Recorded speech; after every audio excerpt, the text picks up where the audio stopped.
The first question is, actually, the two questions. What is the difference between depression and dispassion? How can we steer towards the latter, that is dispassion, when one is caught strongly in the former, that is depression? And it says in verse 78 of Akṣaramaṇamālai, Bhagavan sings, O Aruṇācala, I am a person of little intelligence, who prays to you whenever overwhelmed by sufferings. Therefore, bestow your grace upon me without cheating me. My question is, aren't we cheating when we turn to Aruṇācala, but only when we are suffering? Why does Bhagavan say, Aruṇācala, bestow grace without cheating me? The implication in verse 78, though I am such a person of little intelligence who remembers to beg for your grace only when my suffering becomes excessive, that is the implication. Though I am such a person, without deceiving. Here, deceiving can also mean disappointing, or it can mean deceiving, cheating, or disappointing.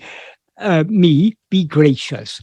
So I am totally unworthy because I'm such a person. Only when my suffering becomes excessive do I turn to you. But in spite of me being such, you, without disappointing me, you should be gracious to me. It's a prayer. Be gracious to me. That is the sense in which Bhagavan is saying in this verse. Regarding the difference between dispassion and depression, the difference is the difference between happiness and unhappiness. The more dispassionate we are, the more happy we will be, because we will be unaffected by whatever may happen, because we are detached from, what is sometimes called holy indifference. We have that udasina bhava. We are indifferent to the joys and sorrows of life. So that dispassion, we gain such dispassion, such vairagya, to the extent to which we hold on to self-attentiveness. The more we hold on to self-attentiveness, the more ego subsides and the happier we will be. So the dispassion arises from surrender. To the extent to which we are willing to let go of other things, in other words, to the extent to which we become indifferent to whatever may happen, to that extent we will be happy. Whereas if we wallow in depression, we are naturally unhappy. When I say wallow in depression, that may sound rather unkind, unsympathetic, but ultimately in this spiritual path, we have to take responsibility. That is, whatever we experience is the result of our allowing ourselves to be swayed by certain vasanas. So if we are in a depressed state of mind, that depression is not forced on us, though it may seem to be forced on us. It seems to us that we don't choose to be depressed, but we always are free to extract ourselves from that depression by holding on to self-attentiveness. It may seem very difficult when we're in a depressed state to hold on to the self-attentiveness, but that freedom is there within us. We may not be aware of that freedom, but ultimately our real nature is infinite freedom. Because as Bhagavan says, Yathatamai uludu Atma-sarupamandre. What actually exists is only Atma-sarupa. Atma-sarupa means the swarupa, or real nature of ourself. So since we alone exist, there is nothing other than us but can limit our freedom. So we are infinitely free. When we rise as ego, we limit ourselves as a person, and so our freedom seems to be limited. But actually, we are always free. So if we are willing to surrender ourselves, to let go of everything, no depression can touch us. So if we're depressed, it means that it's because we are reluctant to surrender ourselves. So the price to be paid for freedom from depression is to surrender the one who is depressed. If we surrender ego, the one who is depressed, we will be free of the depression. So people may say, "Oh, if a person is clinically depressed, then how can such advice be appropriate?" When we talk about clinical depression, yes, there are conditions of mental ill health caused by which are believed to be caused by certain biochemical. There may be certain. It may be to do with the chemistry of the brain, but a person is depressed. These are all the theories of modern science. But according to Bhagavan, ultimately, we are each responsible for our own state of mind. So if we have that love to cling to self-attentiveness, we can at least begin to move in the direction of surrender. We may not be able to surrender ourselves completely, but as Bhagavan said, someone in Maharshi's Gospel, I think, someone says to Bhagavan, "But Bhagavan, complete surrender is impossible." Bhagavan says, yes, complete surrender may be impossible at first, but partial surrender is always possible. So we can all at least begin to move in the direction of overcoming depression. The way to overcome depression is surrender. The more we surrender ourselves, the less we will be affected by these states of mind. So Bhagavan's path, the path of self-investigation and self-surrender, this is the ultimate solution to all problems. Because of our lack of love to hold on to self-attentiveness, it may seem to us to be very difficult. It may seem to us to be much easier to succumb to depression than to hold on to self-attentiveness and surrender ourselves. But all we can do is we can try as much as possible. The more we try to hold on to self-attentiveness, the more we try to surrender ourselves, the less we will be affected by depression and so on. None of us want to be affected by depression, but unless we are willing to surrender ourselves completely, none of us are immune to depression. So, but we can gain immunity from depression only by trying our best to follow this simple path of self-investigation and self-surrender that Bhagavan has taught us. After all, the depression we experience is all ultimately just thoughts.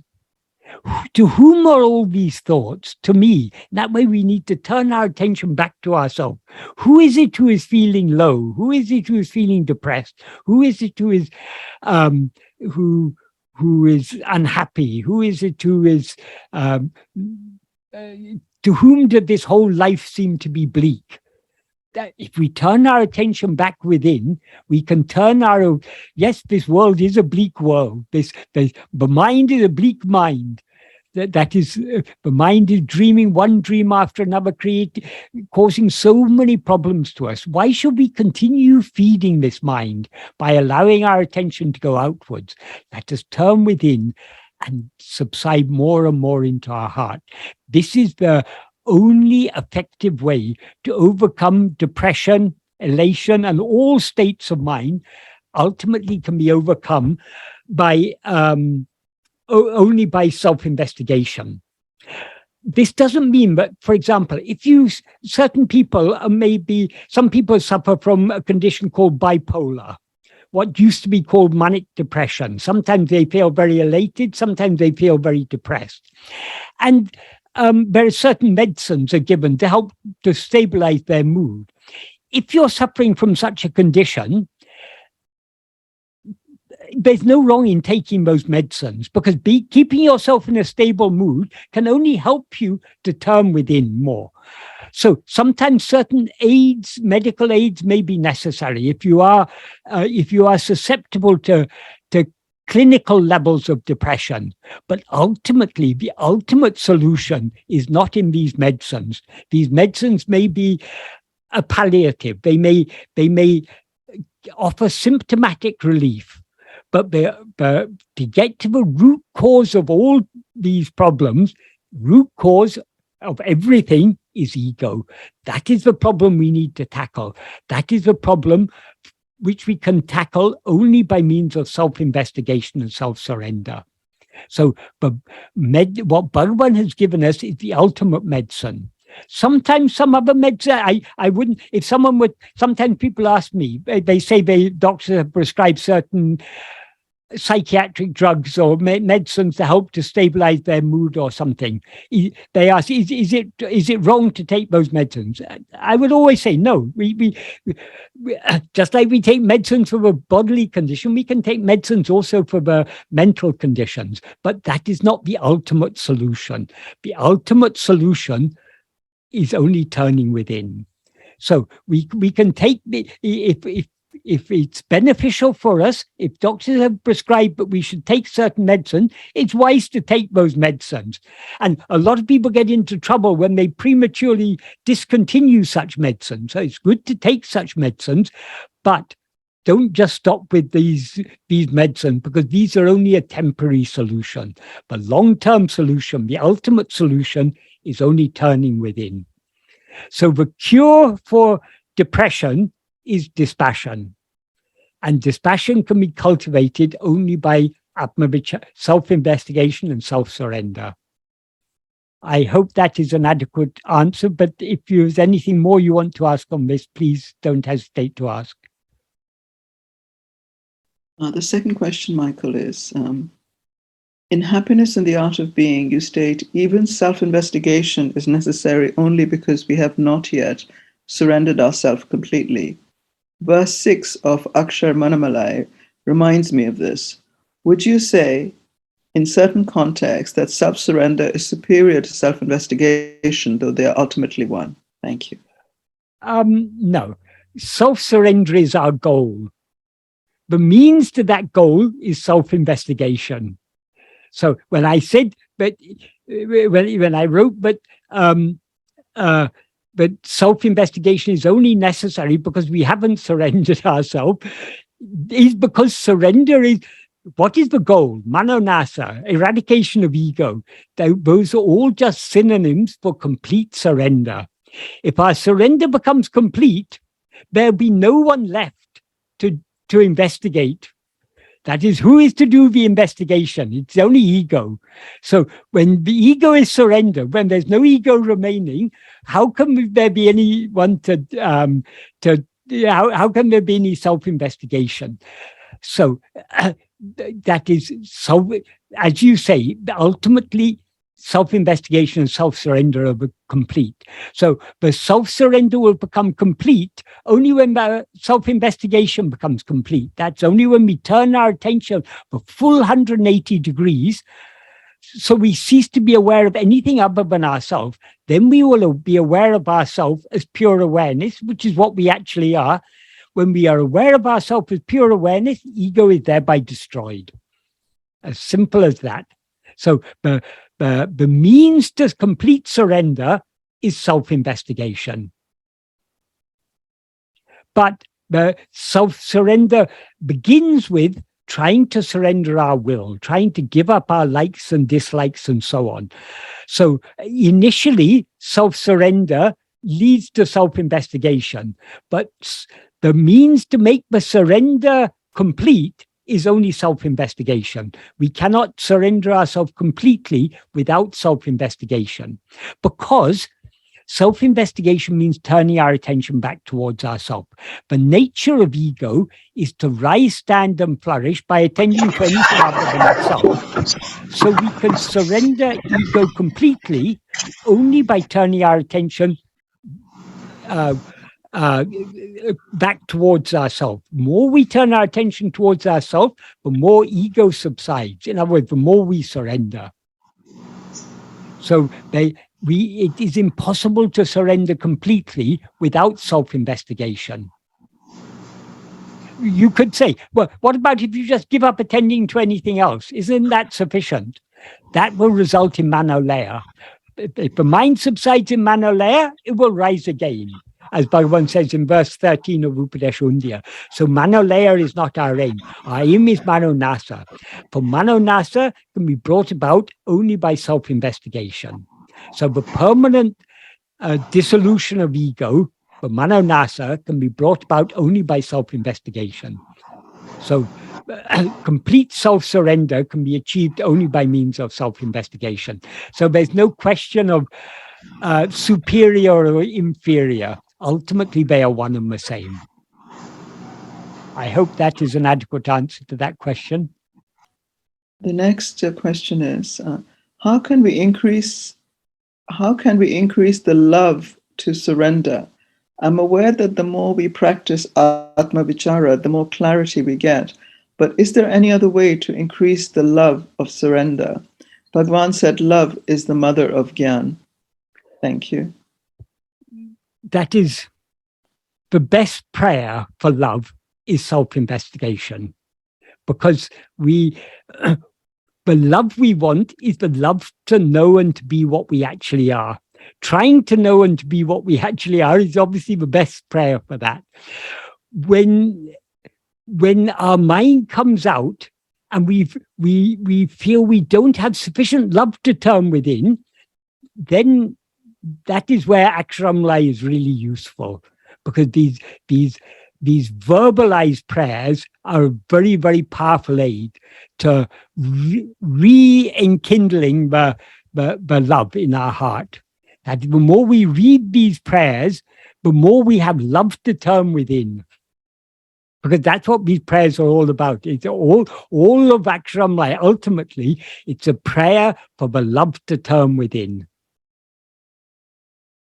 So the best way of praying to turn within is trying to turn within.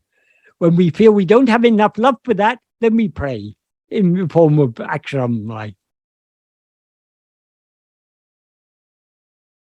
And of course, reading or thinking about Bhagavan's teachings is also a very great aid, because the more we read works like Nana, Uladunaptu, Upadeshundya, and so on, Amma-vichara, the more these give us enthusiasm for this turning within. So all of Bhagavan's works are a great aid to turning within, whether it's the more ostensibly devotional works like Arunachal Stuti Panchakam, or the more ostensibly teaching works like Uladunaptu and so on.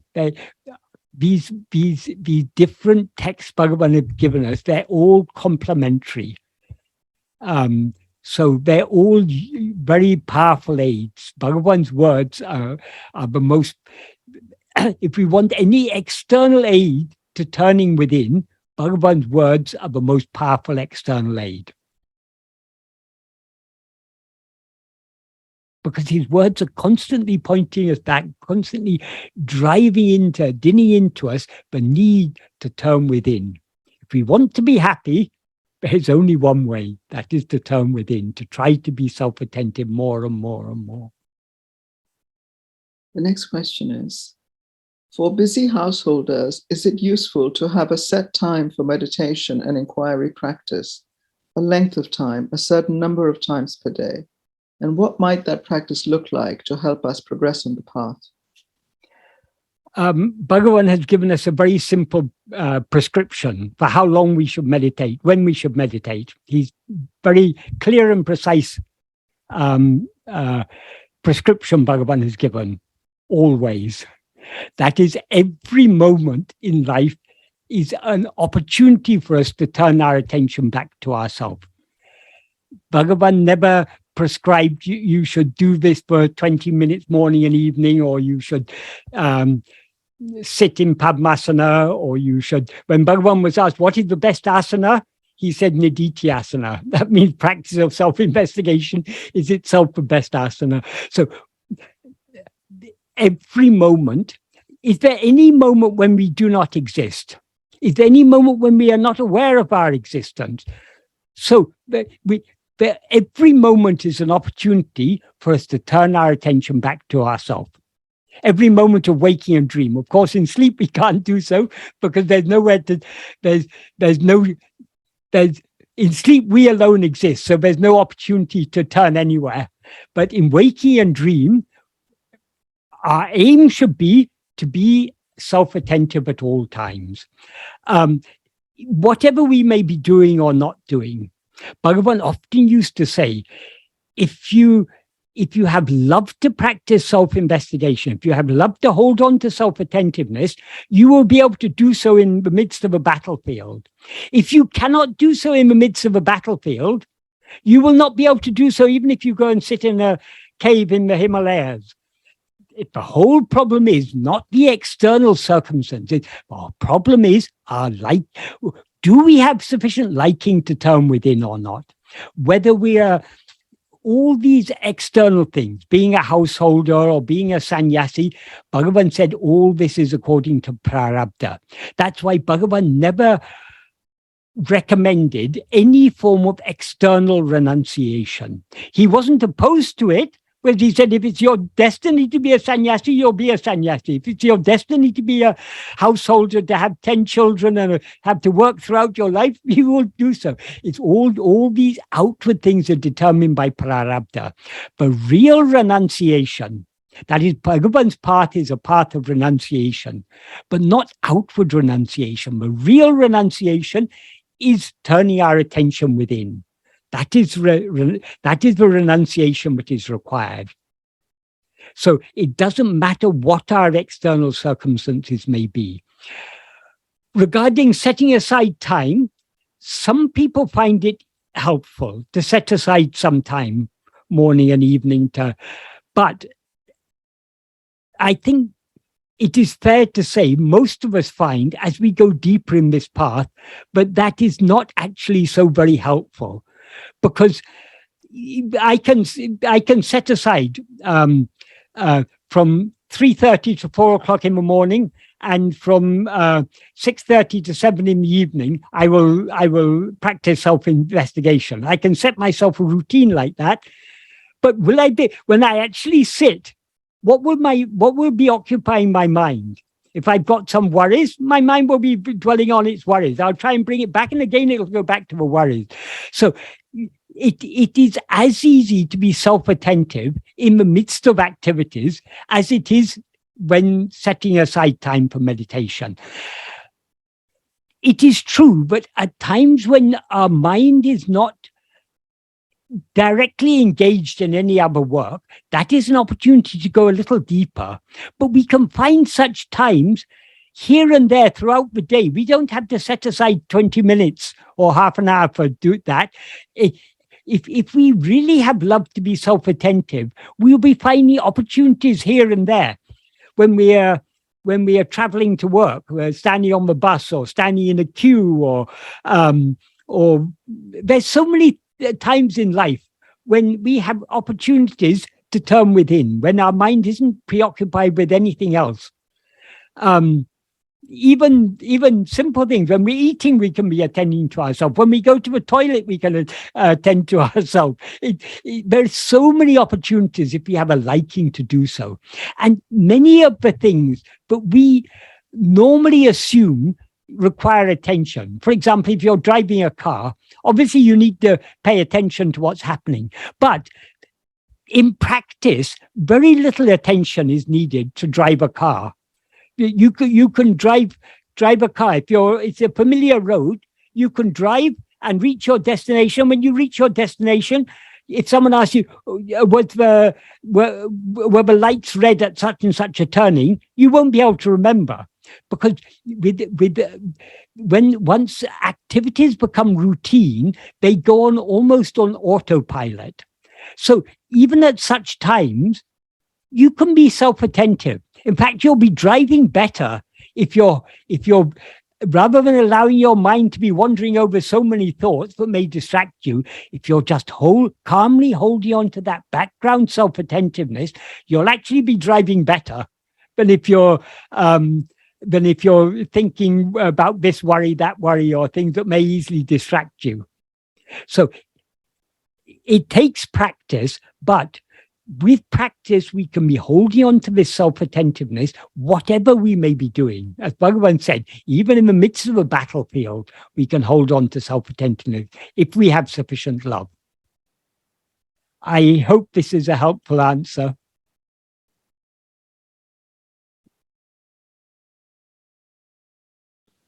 That is, I'll just add one more thing. If you like to set aside time morning and evening, if you find that helpful, by all means do so. Bhagavan would never discourage that. But generally if anyone asked about such things, he wouldn't give any prescription. He would say, try to be self-attentive always. Every moment is a good opportunity. There's no opportunity like the present. If we think, I'll do it in future, or I missed the opportunity in the past, we are thinking about things other than ourselves. Rather than thinking about the past or future, let us attend to who am I here and now. The next question is, why is it that I'm tearing whenever I think of Bhagavan or Arunachala? Thank you, Michael. It has to be Bhagavan's grace that Michael is able to interpret Tamil verses so beautifully. Tearing means having tears, weeping. Is that what is meant? I think so. I think that's right. It means. Okay. It is natural. When we have love, it naturally love is not an emotion, but love creates emotions within us. When the love is intense, we feel. Bhagavan talks about in Akṣaramaṇamālai, he talks about the body melting in a river of tears. So the emotion can become very strong, very intense when the love is intense. So I think Ramakrishna Paramahamsa said, people shed buckets of tears for wife and wealth and all these worldly things. If those tears that we shed over all these worldly things, if we could shed those tears for God, the tears we shed for God are what cleanse our heart, purify the mind. The mind, nothing is so purifying as weeping for the love of God. So shedding tears or feeling emotion when we think about Bhagavan, when we think about his teachings, when we think about the love that he had for us and the love that we should be having for him, it's natural. Emotion comes to us. That is good. That is Bhagavan talks about the way to go within, heart melting with love. In the verse, Ariyati Tarajibara Dahabari Jaguhail, Arivairami Paramatman Aruṇācala Ramanan. In the first two lines that I've just recited, Aruṇācala Ramana is the Paramatman, but blissfully exists as awareness in the heart, in the cave of the heart lotus of all different jivas, beginning with Hari. Then in the third line, he begins by saying, Parival Ulum Uruha, heart melting with love. When the heart melts with love and one enters into the heart where that supreme dwells, the eye of awareness will be opened and the truth will be known. It will reveal itself. So this heart melting with love is prescribed by Bhagavan. That is the way to go within. And I think Murugan has written a verse. Sadhguru used to often quote it, but when will vichara be successful? Only when we have wept and wept and wept and wept, and with that intense love, but gives rise to that weeping, and that is further purified by that weeping. Only by such love will we be able to succeed in this path of Atma-vichara. So bhakti and jnana are inseparable. The path of jnana, as taught by Bhagavan, is parabhakti. That is the ultimate bhakti. And bhakti, love naturally arouses emotions in us. Bhagavan, on the very last moments of Bhagavan's bodily life, when devotees were singing Akṣaramaṇamālai, but he opened his eyes and tears trickled out of the outer corner of his eyes. That is the tears of love.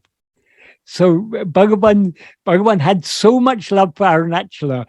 Up to the very last moment of his bodily life, he was shedding tears for Aruṇācala. So there's nothing, if whatever tears we shed for him are his blessings. It's only by his grace, but such tears come to us.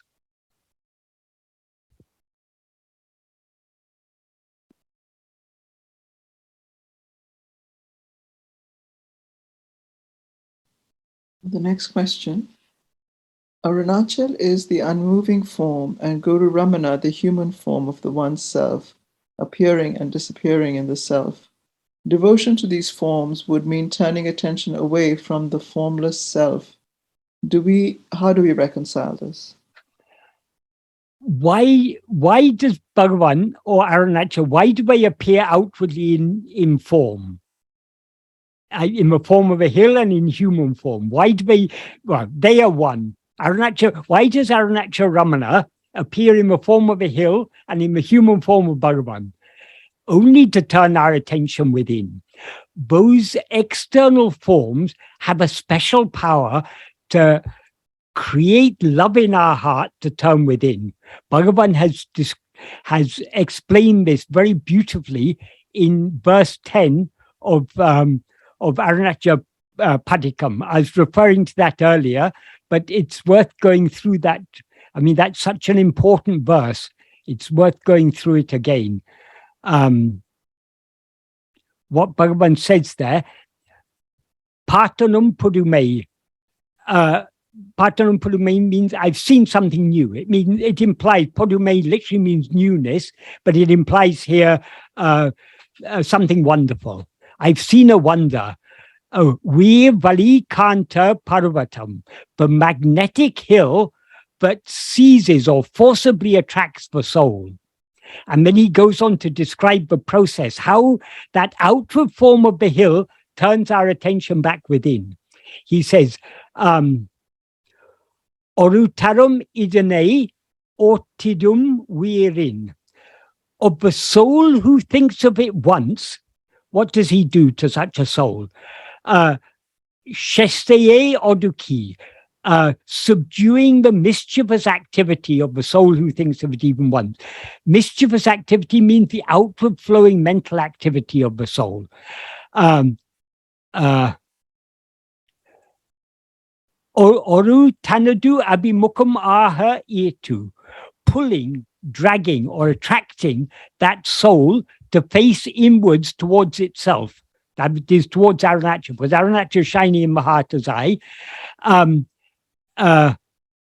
Ade tanbol achalama chedu, making that soul motionless like itself. Ab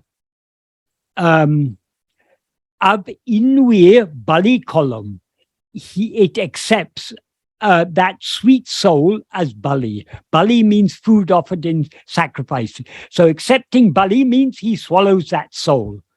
And then he ends that verse by, and then he says, Ichten, what a wonder is this. And then he ends the verse saying, Otumin uikal, otu min, be saved by thinking. Thinking of what?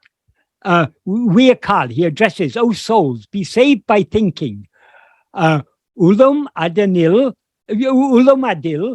oli iv uikali arunamagiriye. By be saved by thinking of this great Aruna hill, a Weir Colib, a killer of the soul, Ulam Adil Olive, but who shines in the heart. So Aruṇācala is this great Aruna hill is the killer of the soul, and he shines in the heart. So in this verse, Bhagavan clearly explains how Aruṇācala, by our thinking of his outward form, he will work within our mind to pull it back within. So there's no, we cannot think of the outward form of Aruṇācala without having that love to turn within aroused in our heart. The more we turn within, the more that love will increase. And the more we have love to turn within, when we look outwards, the more love we will have for the outward forms of Aruṇācala and Ramana. Because those outward forms are outward forms of that which is shining in our heart as I. The next question, Michael, is, I still find a lot of happiness in outside things, such as relationships or beauty. Can you explain why we enjoy these things? Bhagavan has explained very simply. I just finished the question. Sorry, have I? Yeah, it's just, there's just a bit more. Once these moments of happiness are gone, I feel despair, and after a while, I feel empty, as if life has nothing to offer and joy is so fleeting. Right. Bhagavan says in the 14th paragraph of Nana, he has answered your question very, very clearly. He says, I'll read the paragraph, meaning of the paragraph from the beginning up to the, what is called sukha, happiness, is only the swarupa of oneself, the swarupa of Atman. Sukha and Atma swarupa are not different. So happiness and our own real nature are not different. Atma sukham alone exists. That alone is real. What is called sukha is not found or obtained in even one of the objects of the world. We think that happiness is obtained from them because of our aviveka. Aviveka means lack of discrimination. So Bhagavan has answered your question here. Why do we think we get happiness from external things? Because of our lack of discrimination. Because we have a desire for external things, when that desire is satisfied, we feel happiness. But the happiness is not coming from that external thing. If I have a desire for the latest iPhone, or for a new car, or for a big house, or a promotion at work, or anything, if I'm hankering, if I'm hankering with that desire, when that desire is fulfilled, that hankering is pacified. So I feel happy for a brief while, and then again, okay, this car is nice, but my neighbor's now got an even better car, so I want a better car. Okay, I've got a promotion, but there's still people up above me. I want a higher promotion. So wherever we seek happiness, it may give us, it may seem to give us happiness briefly, but it will never satisfy us. We'll always want more, more, more, more, more. So there cannot be, whether it be in worldly wealth, or in loving relationships, or in acquiring learning, or whatever or acquiring power, people like the political power or whatever, wherever we seek happiness, we will not be satisfied. It may give us an inkling of happiness briefly, and then we want more, and we want more, and we want more. So there is no happiness to be obtained from anything other than ourselves.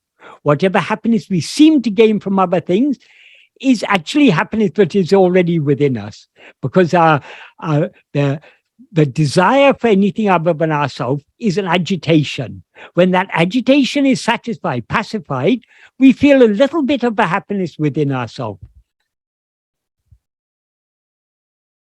So well, if that answer doesn't satisfy you, no answer will satisfy you, because that's answer given by Bhagavan himself. So that is the ultimate answer to that question of yours. In Happiness and the Art of Being, you state that God or Guru will never force us, but he will be constantly nurturing the seed of such willingness or love in our heart to surrender. Would you please speak more to us about how our Guru will never force us? Thank you. Guru, Bhagavan, is not other than ourselves. He is our own real nature. So he will never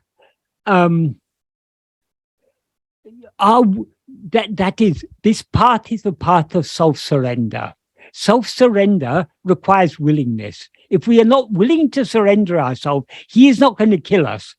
He will never kill us until we are willing to give ourselves wholly to him, until we are ready to be killed, until ego is ready to give itself up entirely. He will never force this upon us. But how his grace works is by cultivating that willingness in our heart. For that, our cooperation is necessary. That is why in the 12th paragraph of Nana, Bhagavan says, Bhagavan assures us, God and Guru are in truth not different. Just as what has been caught in the jaws of a tiger will not return, in other words, will not escape, so those who have been caught in the look or glance of Guru's grace will never be forsaken, but will surely be saved by him. There he gives us an assurance, but he adds an important proviso, an important caveat. Eninum Guru Katya Baripari Padi Tavaradu Nadika Bendum. Nevertheless, it is necessary to walk unfailingly in accordance with the path that Guru has shown. Why? Because the path he has shown is to turn back within and thereby to surrender ourselves. If we don't want to turn back within, he's not going to force us to do so. He draws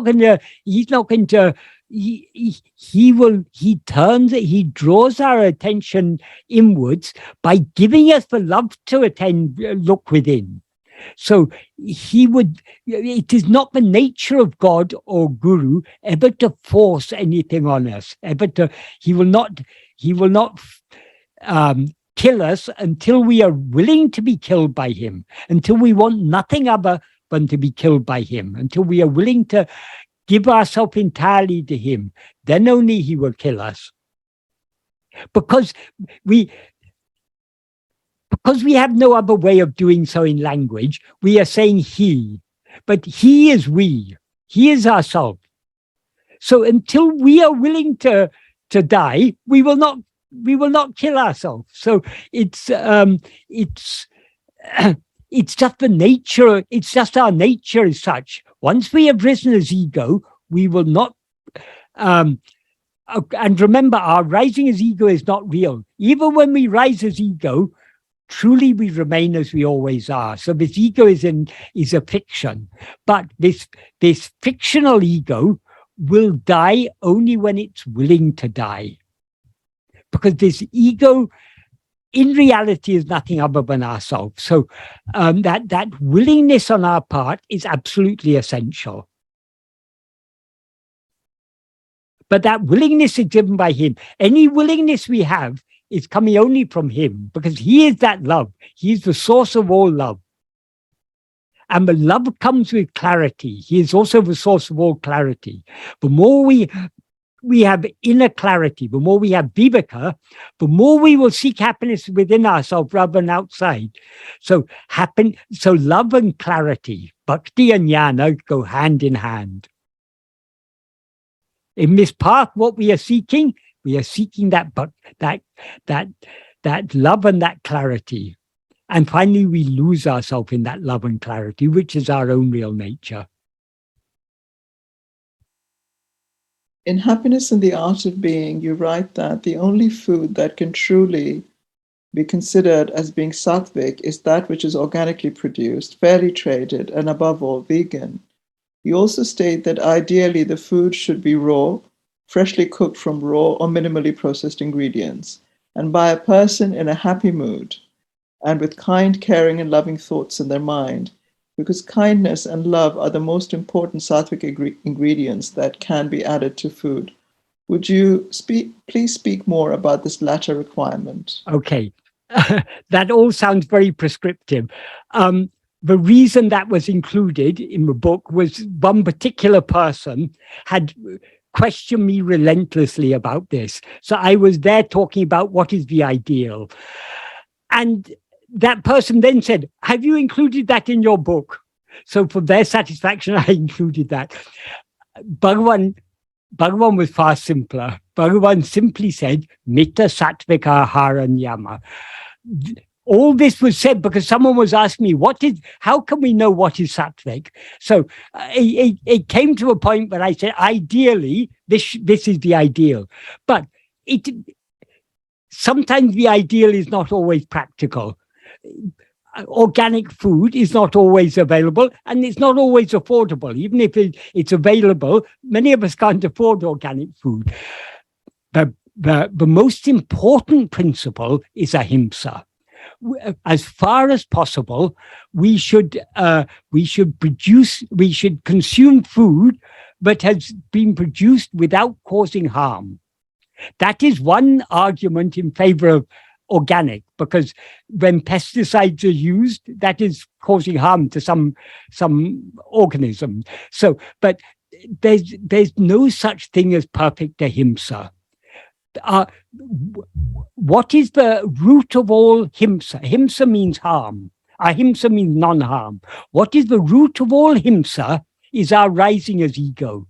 So once we've risen as ego, we can't completely avoid himsa. If we want to avoid himsa completely, we need to eradicate ego. So in this world, we have to make compromises. There's no such thing as perfectly sattvic food. Bhagavan just said moderate. Moderate means moderate quantity, but it also means moderate. We shouldn't be giving over excessive attention to these things. So if I were to write that book now, I wouldn't go into all those details. As I say, I did it for the satisfaction of one particular person who was attaching a lot of importance to those things. I think it is important, what Bhagavan has prescribed, mitapat sattvika ahara niyama. It's a great aid in this path. As far as possible, I think a good principle to abide by is to in Bhagavan's time, the prescribed diet generally was vegetarian. Lacto-vegetarian is the diet, but is traditionally consumed by spiritual people in India. But the consumption of milk is fine if the cows are well treated. But we know in the modern day world, the dairy industry is a huge industry. There's a huge amount of cruelty involved in the dairy industry. Male calves are shot at birth. The surplus calves are killed for their tender meat, and even the milk cows are milked for a few years until they're not producing an optimal amount of milk. Well, they're still producing milk, but it's still not as profitable as it was. They are then sold off for slaughter. So there's so much cruelty involved in the dairy industry nowadays.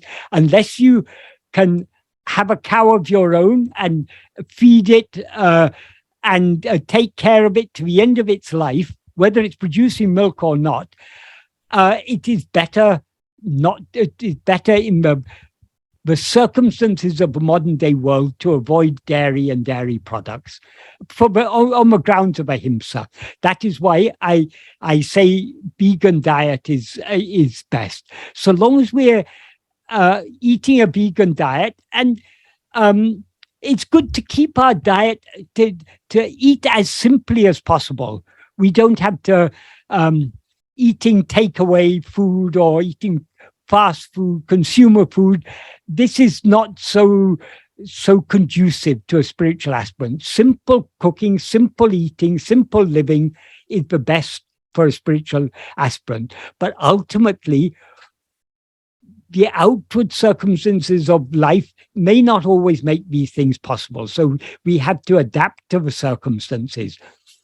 Ultimately, the only thing that is important is turning our attention within. All these, as Bhagavan says, it's an aid. So Metta Sattvika Ahara is an aid, and Ahimsa is a very, for ethical reasons, and ethical reasons obviously are related to spiritual reasons, following the principle of Ahimsa as far as possible is good. So in retrospect, I think what is there in Happiness and the Art of Being is over-prescriptive. But as I say, it was under particular circumstances that got included in the book. What is unbroken, unending, unchanging happiness? This is the state when one surrenders his ego. It is the goal, but can you please elaborate on it and describe it in detail? Thank you. Tattvamasi. You are that. That is, what is unchanging? Everything in our experience is constantly changing. The world around us is changing. The mind is changing. The body is changing. Change is the nature of phenomena. Everything other than ourselves is changing. Even the ego, in whose view everything else appears, is changing, because ego appears when we wake up or begin to dream. It disappears in sleep. So it undergoes that change of rising and subsiding. So change, everything other than our own being is changing. Our own real nature alone is unchanging. That is the fundamental awareness I am. That is what is unchanging. That is happiness. That is what Bhagavan has taught us. What Bhagavan says about happiness in the first paragraph of Nana, we should often bear this in mind, because Bhagavan explains this so clearly and simply. Sakala jivagalum dukumembadindri epodum sukumai iraka virumbuvadalam. Since all jivas like to be always happy without what is called misery, yavakum tan iditilayeye Parama priyam irapadalam. Since for everyone the greatest love is only for oneself. Priyataku sukhame karanmadlalam. And since happiness alone is the cause for love, in order Manamatra nidrayal dinam anubhavikum tan sabhabamana achukate adeya tanne tan aridal bendum. In order to obtain that happiness, which is one's own nature, which one experiences daily in dreamless sleep, which is devoid of mind, oneself knowing oneself is necessary. Adaku nana innum jnana-vicharame mukhya sadhanam. For that, jnana-vichara, awareness investigation, called Who Am I, alone is the principal means. So happiness is our own real nature. Why do we all like to be happy always? Because we love ourselves. What do we love more than any other thing? We love ourselves. Why? Because we are happiness. What causes us to love ourselves? Because happiness is the cause of love. So we love ourselves because happiness is our real nature. Therefore, so Bhagavan is giving us there three arguments why happiness is our real nature. Then he gives another argument. In sleep, dreamless sleep, which is devoid of mind. In other words, devoid of mind means devoid of everything. There's nothing other than ourselves in sleep. We are perfectly happy. Why are we happy in sleep? Because there's nothing other than ourselves. So we ourselves are happiness. So how to obtain that happiness here and now in the waking state? We need to know what we actually are. And to know what we actually are, we need to investigate ourselves. So what is unchanging, immutable happiness? We are that. And how to experience that? By knowing ourselves. How to know ourselves? By investigating ourselves. So Bhagavan's teachings are so simple and above all so practical. It has been said in old texts for thousands of years, since the time of the Upanishads. It's been pointed out that happiness lies within you. But what is the practical implication of that? We need to seek happiness within ourselves. We need to turn our attention back within. Within, and in this context, within means a way towards ourself alone. Everything other than ourself is outside. But all our thoughts, feelings, emotions, everything, it's external in the sense that they are something, they're extraneous to ourselves. So in the context of self-investigation, turning within means turning towards ourself alone. Because happiness cannot be found in anything else other than within ourselves. I hope that adequately answers that question. Namaskaram, Michael. Yes. Do you have time to take one last question? Yes, certainly. Thank you. First of all, thank you so much for sharing this most beautiful, true knowledge. It's all Bhagavan. Bhagavan is one who shared it with us. Yes. I am truly indebted. So I'm one of those. I know one of the participants asked about the meditation time. I am blessed because I do have certain hours or certain times that I'm free to meditate. So I do that. Yeah. I want to submit to you, I'm not sleeping. I don't sleep at this time. I know I lose it. I don't want to call it samadhi, but it's beautiful.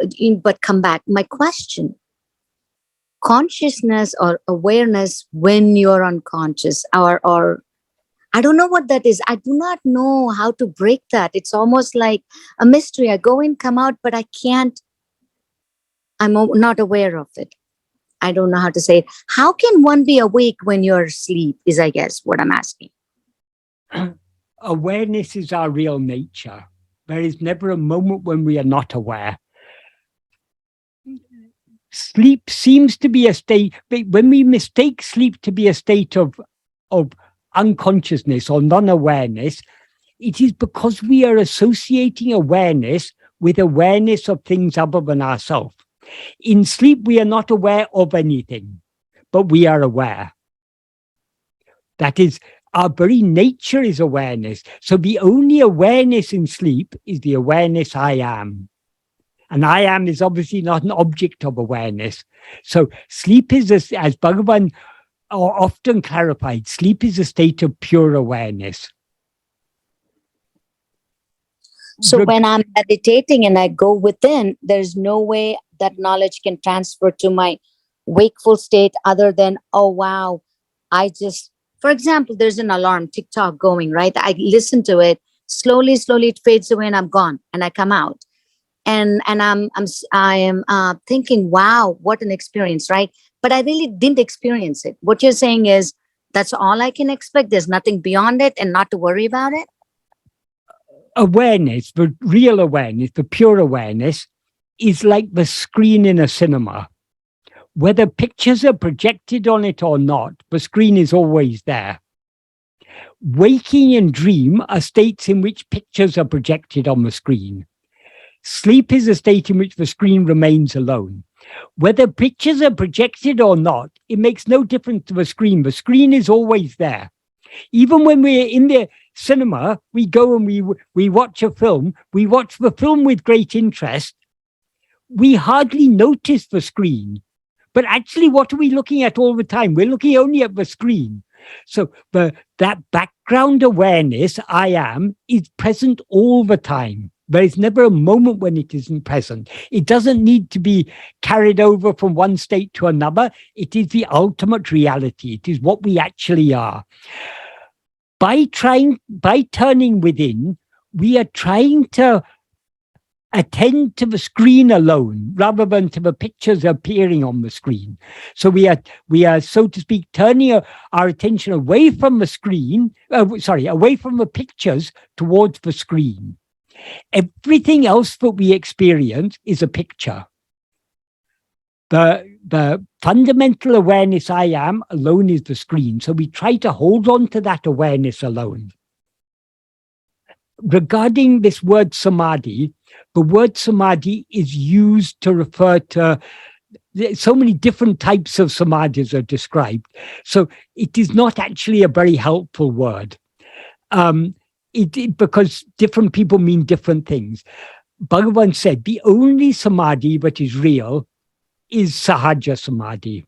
Sahaja samadhi is just another name for our natural state of pure awareness, of knowing and being what we actually are. That is sahaja samadhi. Any other type of samadhi is just a distraction. So let us not worry about samadhi. But what is said in yoga to be the deepest of all the samadhis, the Kevala Nirvikalpa samadhi, Bhagavan says that is just manolaya. That is not our aim. We are not seeking manolaya because we can't make any effort to attend to ourselves in manolaya. How such samadhi comes about, it comes about by withdrawing our attention from all other things. If we merely withdraw our attention from other things, we subside in samadhi. Just as every day when we get too tired to continue thinking, we withdraw our attention from all other things, we subside in sleep. So merely withdrawing our attention from other things results in manolaya. Even if that is called samadhi, that's not the samadhi we're seeking. We are seeking not manolaya, but manonasa. Manonasa can be achieved not merely by withdrawing our attention from other things, but by focusing our entire attention on ourself alone. If we attend to ourself, to the extent to which we attend to ourselves, our attention is thereby withdrawn from other things.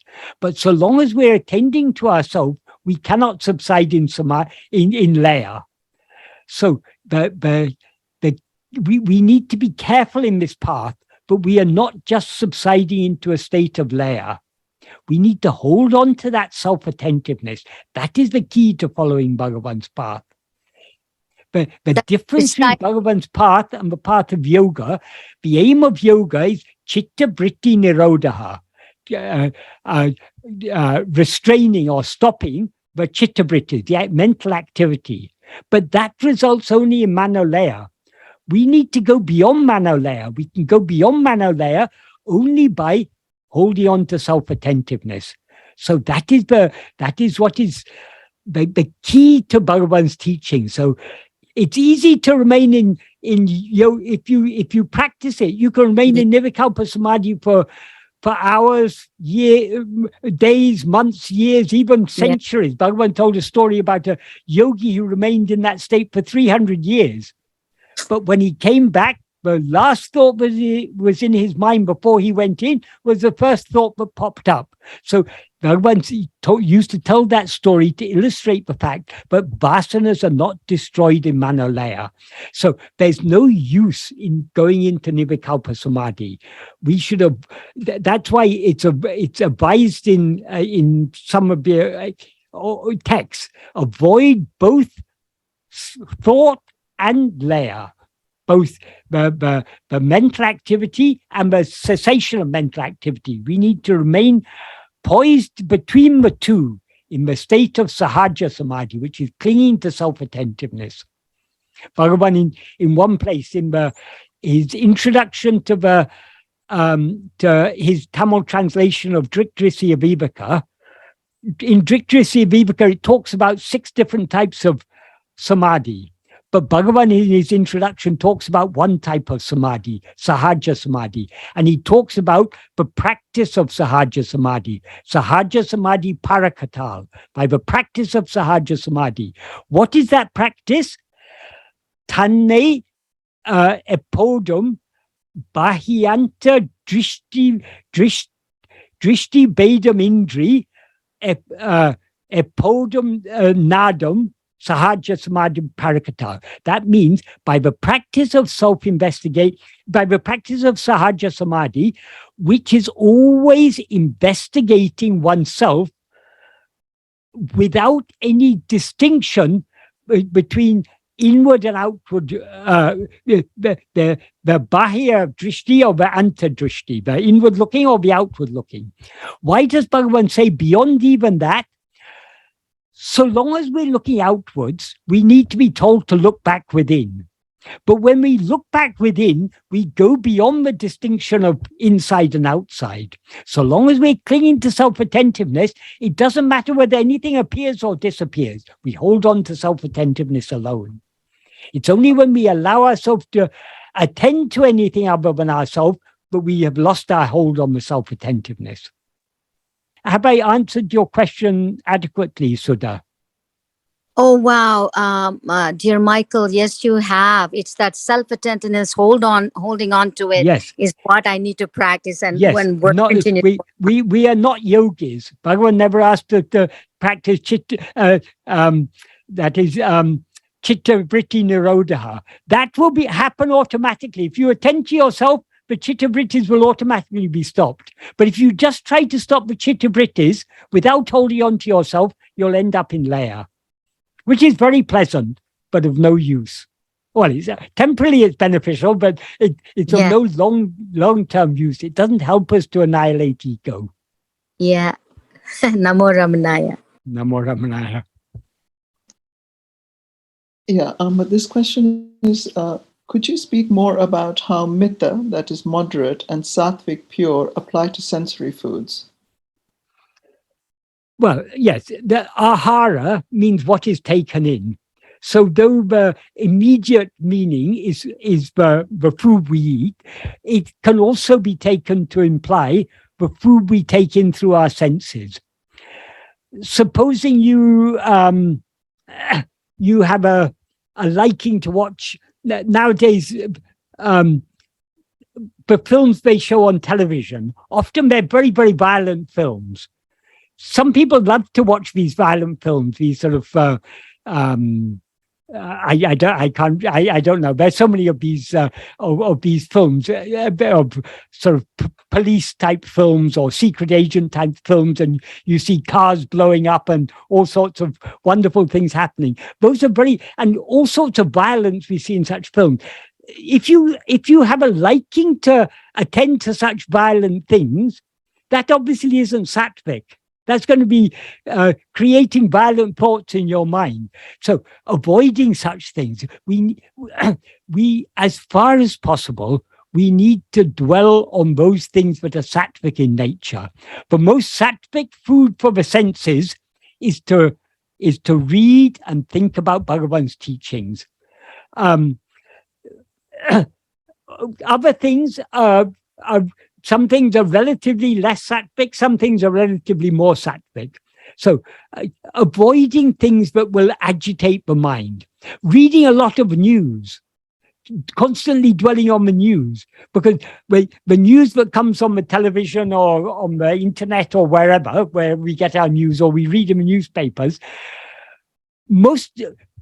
if everything goes well, it's not news. So if someone lives a peaceful day, they has a peaceful day, they don't come in the news.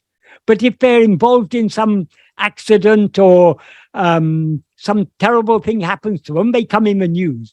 So what is newsworthy is mostly the bad news.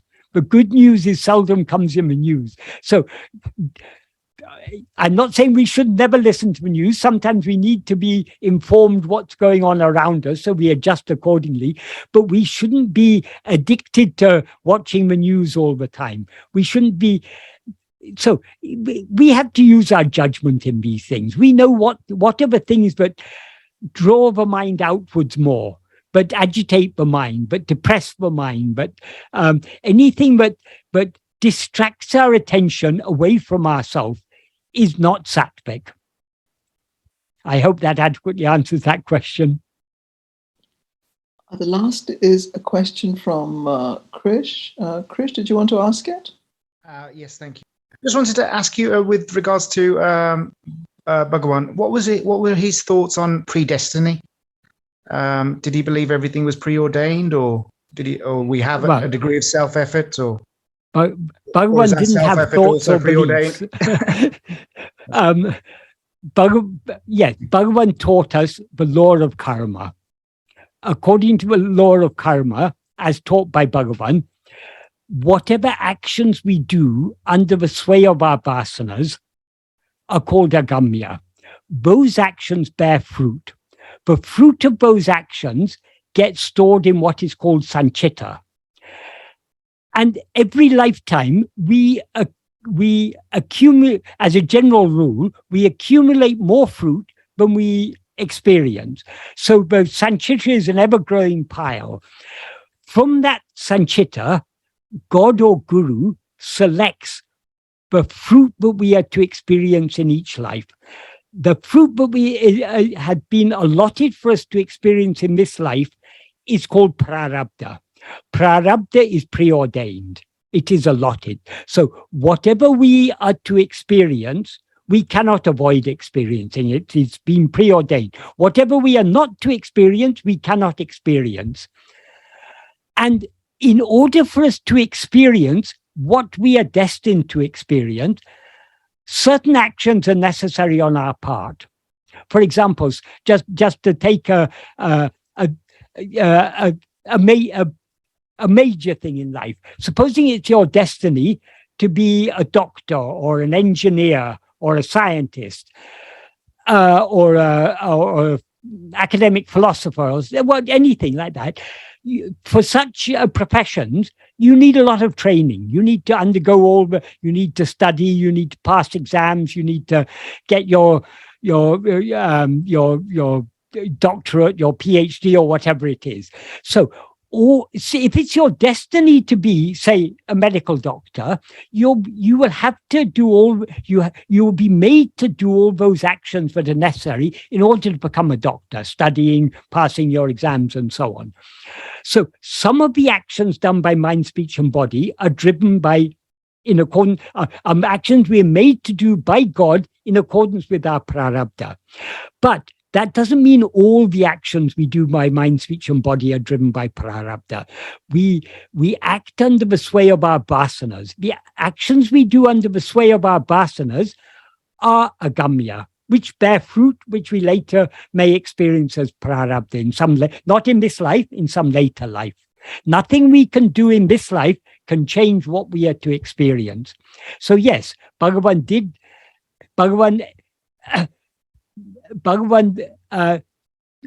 taught that we have freedom of will. We are free to be swayed by our vasanas or not to be swayed by them. That we have that freedom. But what we are to experience is preordained. So Bhagavan taught both freedom of will and preordainment. What is preordained is the fruit of actions we've done in the past under the sway of misusing our freedom of will. So that's a very, very brief summary of what Bhagavan taught us about the law of karma. Okay, brilliant. Thanks a lot. I'll have to mull over that one. But we have that freedom of will. The wise way to use that freedom of will is not to allow ourselves to be swayed by our Vishaya vasanas and therefore go outwards, to be swayed only by the Sat vasana, the liking to go within. That is the only correct use of the freedom we have. Okay. So basically it's either we place our attention outwards or inwards. That's ultimately our free will. Yes. But if you place your attention outwards, you can be, you'll have vasanas pulling you in all sorts of directions. It's up to you to which direction which vasana you allow yourself to be swayed by. So there is always that freedom is there. But the correct use of the freedom is to turn our attention within. Yeah, that's simplified a lot. That's beautiful.